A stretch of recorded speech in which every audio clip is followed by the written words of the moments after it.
So co-parenting. I liked how you broke down how people could be better, deal with co-parents differently. So I was talking to my man's recently, and he was talking about a situation, his baby mom, not a situation, a history, a saga of just dysfunctional shit.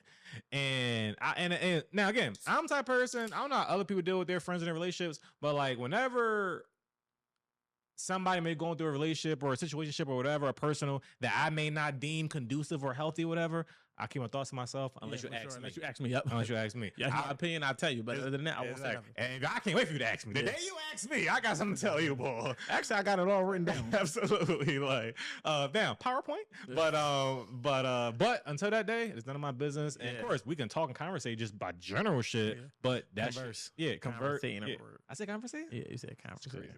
Lena, don't watch this. Yeah. But we can converse about shit like that. But I say all to say, this been a long saga, and this bitch been anything from day one. This just was never going to work out well. But they stay together. Baby's involved now. Because it was always going like this way.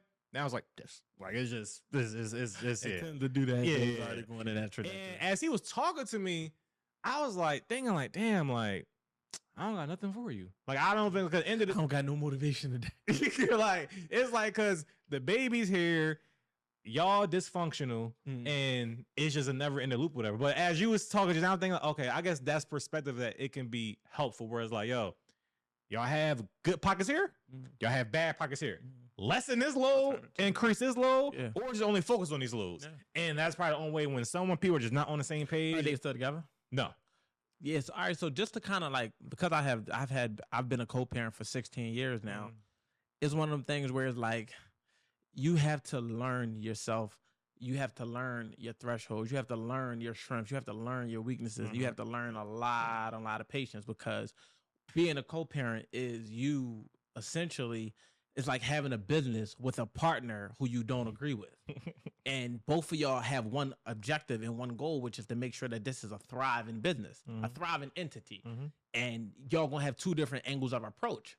And the thing about it is you never see what the other person is dealing with because y'all not operating in the same world. Right. So all y'all doing is showing up to the establishment together and trying to say, do you got your half of the rent? Do you got your half? Can you clean it today? Can you do? And we metaphorically speaking, of course, I'm talking about a child, but the fact of the matter is from a co-parenting standpoint, nobody knows the baggage that the other parent is carrying to the table. They just think that as long as it's nothing is said, then nothing is needed. Or sometimes, men get put under the microscope of not being able to do enough, but women don't know how much shit a man is trying to do, or you know what I'm saying? Now, then there's the other side of the spectrum where men get comfortable seeing a woman do a lot and think that, she got it under control. So it's like, no, don't assume that the other person do or don't have it. Show up and give your 100% best, and then be respectful to the other person or whatever their contributions are, and give them the grace to at least from perspective.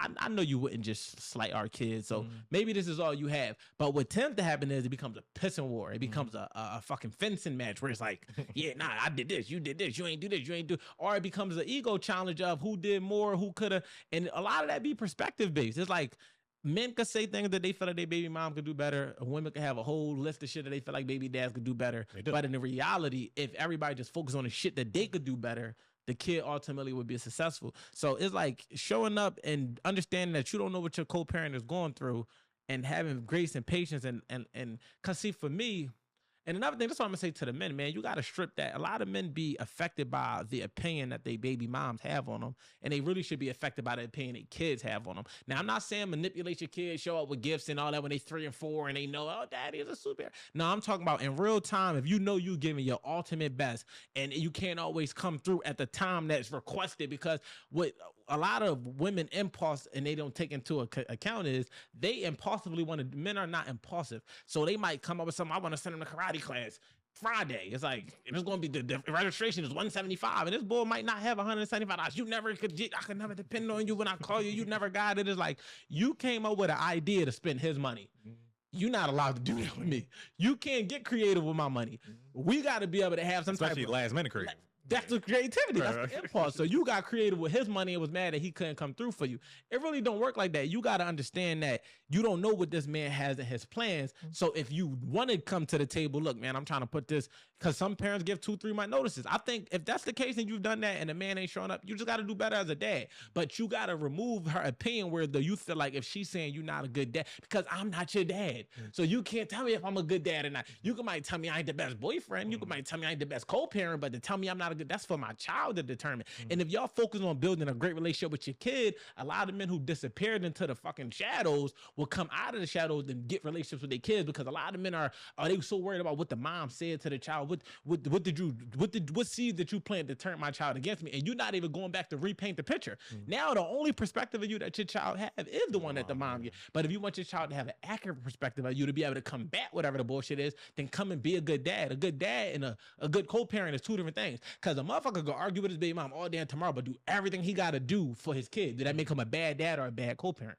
Or just mean that them two don't get along? So you got to be able to identify as a man where you lack. Like, all right, maybe I ain't the best communicating with you, but fact of the matter is I don't lack over here at all, and me and my kid know that. And when it's all said and done, your kid is going to be the one to say, nah, I know my dad. And you want your kid to know your character. You don't want them to know what you bought them. You want them to know what you taught them, and that can only happen by you being present.